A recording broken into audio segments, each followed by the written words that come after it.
সুপ্রিয় দর্শক, এইমাত্র পাওয়া রাতের সংবাদে আপনাদের স্বাগতম। শুরুতেই সংবাদ শিরোনাম। শুরুতেই জানাবো, নতুন ভোটার হচ্ছে ৪৫ লাখ, বাদ যাচ্ছে ২১ লাখ। পুলিশের লুট হওয়া অস্ত্রের খোঁজ দিলে মিলবে পুরস্কার, বললেন স্বরাষ্ট্র উপদেষ্টা। গণপিটুনিতে নিহত রংপুরের তারাগঞ্জের রূপলাল দাসের স্ত্রী ও বৃদ্ধ মায়ের আহাজারি।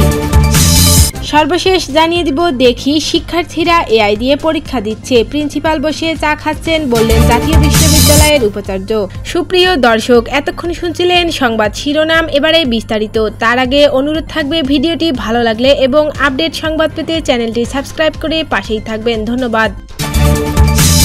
নতুন ভোটার হচ্ছে ৪৫ লাখ, বাদ যাচ্ছে ২১ লাখ। ত্রয়োদশ জাতীয় সংসদ নির্বাচনকে সামনে রেখে সম্পূরক খসড়া ভোটার তালিকা প্রকাশ করেছে নির্বাচন কমিশন ইসি। এ তালিকা প্রকাশ করেন ইসির সিনিয়র সচিব আক্তার আহমেদ। খসড়া অনুযায়ী ভোটার তালিকায় যুক্ত হচ্ছে নতুন করে ৪৫ লাখ ভোটার, আর মৃত তালিকা থেকে বাদ যাচ্ছে ২১ লাখ ভোটার। সংশ্লিষ্ট সূত্রে এসব তথ্য জানা গেছে। সম্পূরক ভোটার তালিকা প্রকাশ হওয়ায় যোগ্য ব্যক্তির নাম অন্তর্ভুক্তি, মৃত্যুজনিত বা অন্তর্ভুক্তি হওয়ার অযোগ্য ব্যক্তির নাম কর্তন, ভোটার স্থানান্তর এবং কোনো সংশোধন বা ত্রুটি বিচ্যুতি দূর করার জন্য দরখাস্ত দাখিল করা যাবে ২১ আগস্ট পর্যন্ত। সচিব আক্তার আহমেদ জানান, খসড়া ও তালিকার উপর দাবি আপত্তি জমা দেয়া হবে ২১শে আগস্ট পর্যন্ত। এসব দাবি আপত্তি নিষ্পত্তি করে চূড়ান্ত ভোটার তালিকা প্রকাশ করা হবে ৩১শে আগস্ট। তিনি জানান, সারা দেশে নির্বাচন অফিসগুলোতে একযোগে রোববার হালানাগাদ ভোটার তালিকা প্রকাশ করা হয়েছে। হালানাগাদ ভোটার তালিকায় নতুন যুক্ত হয়েছে ৪৫,৭১,২১৬ জন ভোটার। সচিব বলেন, আইন অনুযায়ী এবছরের ২রা মার্চ ভোটার তালিকা প্রকাশ করেছিল ইসি। পুলিশের লুট হওয়া অস্ত্রের খোঁজ দিলে মিলবে পুরস্কার, বললেন স্বরাষ্ট্র উপদেষ্টা। জুলাই গণঅভ্যুত্থানের সময় পুলিশের বিভিন্ন থানা, ফাঁড়ি এবং পুলিশ লাইন্স থেকে লুট হওয়া অস্ত্রের সন্ধান দিতে পারলে পুরস্কার দেওয়া হবে বলে জানিয়েছেন স্বরাষ্ট্র উপদেষ্টা lieutenant general of Jahangir Alam Chowdhury. সচিবালয়ের স্বরাষ্ট্র মন্ত্রণালয়ের সভাকক্ষে আইন শৃঙ্খলা সংক্রান্ত কোর কমিটির সভা শেষে সাংবাদিকদের একথা বলেন তিনি। উপদেষ্টা বলেন, আমাদের হারানো হাতিয়ারগুলো উদ্ধার করতে আমরা একটু উদ্যোগ নিয়েছি। আমরা একটি প্রাইজ ঘোষণা করেছি। হারানো অস্ত্র সন্ধান দিতে পারলে তাদের কত টাকা দেব, এটা আমরা আলোচনা করে খুব দ্রুত মিডিয়াকে জানাবো। যে খবর দিতে পারবে সে পুরস্কার পাবে। লুট হওয়া ৭০০টিরও বেশি পুলিশের অস্ত্রের এখনও খোঁজ মেলেনি বলেও জানিয়েছেন উপদেষ্টা। গত ৫ই আগস্ট ছাত্র জনতার অভ্যুত্থানে শেখ হাসিনার সরকারের পতন হয়। পুলিশের পক্ষ থেকে জানানো হয়, সরকার পতনের পর বিভিন্ন থানা, ফাঁড়িসহ পুলিশের নানান স্থাপনা থেকে ৫,৭৫০টি আগ্নেয়াস্ত্র লুট হয়।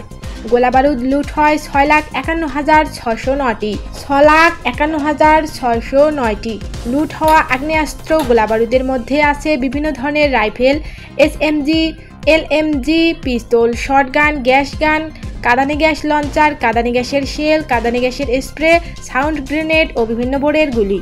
লুট হওয়া আগ্নেয়াস্ত্র গোলাবারুদ উদ্ধারে গত বছরের ৪ই সেপ্টেম্বর যৌথ অভিযান শুরু হয়। অভিযানে লুট হওয়া অনেক অস্ত্র উদ্ধার করা হয়। দুজনকে পিটিয়ে হত্যা, এলো মুই কেমন করি বাসিম, কার কাছত বিচার চাইম। ১০ বছর বয়সী মেয়ে রূপা দাস ও ১৩ বছর বয়সী ছেলে জয় দাসকে জড়িয়ে বারবার মূর্ছা যাচ্ছিলেন ভারতী দাস। বুক ভেঙে কান্না আর বিলোপে তিনি বলছিলেন, এলো মুই কেমন করি বাসিম, ছোট্ট ছাওয়া দুইটা কায় খাওয়াইবে পড়াইবে, মোর নির্দোষ স্বামী কেন মারিল, বেটিটার বিয়ার কি হইবে, মুই কোনতে যাইম কি করিম, কার কাছত বিচার চাইম। বড় মেয়ে নূপুর দাস 18 বয়স, মার গলা ধরে কাঁদছিলেন। তার কণ্ঠেও অসহায়ত্বের হাহাকার। এলা কয় হামাক দেখবে, কায় মাও কয়া তাকবে, আমরা যে এতিম হয়ে গেইনো। ছেলে হারিয়ে বৃদ্ধ লালিচা দাস রূপলালের মা কাঁদতে কাঁদতে জ্ঞান হারিয়ে ফেলেন। প্রতিবেশীরা তার মুখ ও মাথায় পানি ঢেলে জ্ঞান ফেরান। তারপরও কান্না জড়ানো কণ্ঠে বলতে থাকেন, মোর ছেলেটার দোষ কি, কেন ওক দাঙ্গে মারিল, মোর বাবা তো কারো ক্ষতি করতো না, হামাক দেখবার যে আর কায়ো থাকিল না, যার মোর বেটাক মারছে তার বিচার চাও। রূপলাল দাসের বাড়ি রংপুরের তারাগঞ্জ উপজেলার কুরসা ইউনিয়নের ঘনিরামপুর গ্রামে। গতকাল রাত ৯টার দিকে সয়ার ইউনিয়নের বটতলা এলাকায় গণপিটুনিতে নিহত হন তিনি।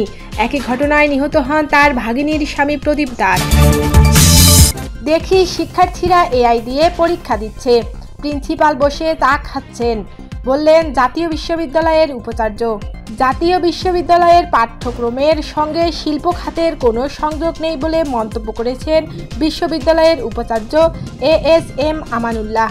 তার মতে এ বিশ্ববিদ্যালয় শিক্ষার্থী নয়, পরীক্ষার্থী তৈরি করছে। অভিজ্ঞতার আলোকে তিনি বলেন, সম্প্রতি ঢাকার এক কলেজে পরিদর্শনে গিয়ে এমনও দেখা গেছে, শিক্ষার্থীরা পরীক্ষার হলে বসে AI ব্যবহার করে পরীক্ষা দিচ্ছে, প্রিন্সিপাল বসে চা খাচ্ছেন।